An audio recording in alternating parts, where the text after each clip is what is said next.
আসন্ন ত্রয়োদশ জাতীয় সংসদ নির্বাচনের তফসিল ঘোষণা ২৪ ঘণ্টা পার না হতেই গুলিবিদ্ধ হন ঢাকা ৮ আসনের স্বতন্ত্র প্রার্থী ওসমান হাদী। এরপরই নির্বাচনের আগে প্রার্থীদের নিরাপত্তা নিয়ে উঠতে থাকে নানা প্রশ্ন।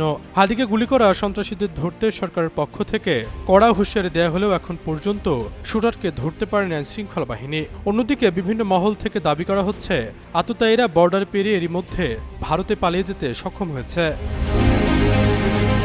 এদিকে সময়ের সঙ্গে সঙ্গে ইনকিলাব মঞ্চের মুখপাত্র ওসমান হাদীর ওপর লোমহর্ষক হামলার রহস্য জট খুলতে শুরু করেছে। নিখুঁত ছক কষে হামলার পর চিহ্ন মুছে ফেলার চেষ্টা করা হলেও শেষ রক্ষা হয়নি। সিসিটিভি ফুটেজে চুলচেরা বিশ্লেষণ আর গোয়েন্দা তথ্যের ভিত্তিতে হামলার ব্যবহৃত সেই মোটরসাইকেল, হেলমেট এবং ম্যানহোলে লুকিয়ে রাখা ভুয়া নম্বর প্লেটটি উদ্ধার করা হয়েছে। পুলিশ বলছে এই আলামতগুলো উদ্ধারের মধ্য দিয়ে নেপথ্যের কুশলীদের শনাক্ত করার পথে এক বড় ধাপ এগিয়েছে তারা। এর আগে ১৪ ডিসেম্বর সকালে শেরেবাংলা নগর থানাধীন পশ্চিম আগারগাঁওয়ের বনলতা আবাসিক এলাকায় একটি বাড়ির পার্কিং থেকে পরিত্যক্ত অবস্থায় মোটরসাইকেল ও হেলমেটটি উদ্ধার করা হয়। তবে তদন্তকারীদের সবচেয়ে বেশি চমকে দিয়েছে ম্যানহোলের ভেতরে লুকিয়ে রাখা নম্বর প্লেটটি। ডিএমপির মিডিয়া অ্যান্ড পাবলিক রিলেশন বিভাগের উপপুলিশ কমিশনার মোহাম্মদ তালিবুর রহমান জানান, অপরাধীরা পুলিশের চোখ ফাঁকি দিতে নম্বর প্লেটটি পরিবর্তনের কৌশল নিয়েছিল, যা সিসিটিভি ফুটেজ বিশ্লেষণ করে ধরে ফেলে সিটিডিসির একটি বিশেষ টিম।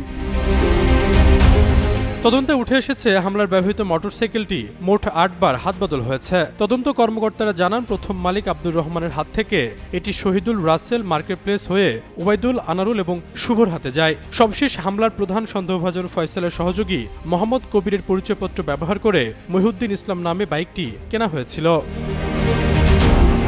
সিটিডিসি আরও জানায়, উদ্ধার করা মোটরসাইকেল, হেলমেট এবং নম্বর প্লেটটি পরবর্তী আইনি ব্যবস্থা ও অধিকতর তদন্তের জন্য ঢাকা মহানগর গোয়েন্দা পুলিশের কাছে হস্তান্তর করা হয়েছে।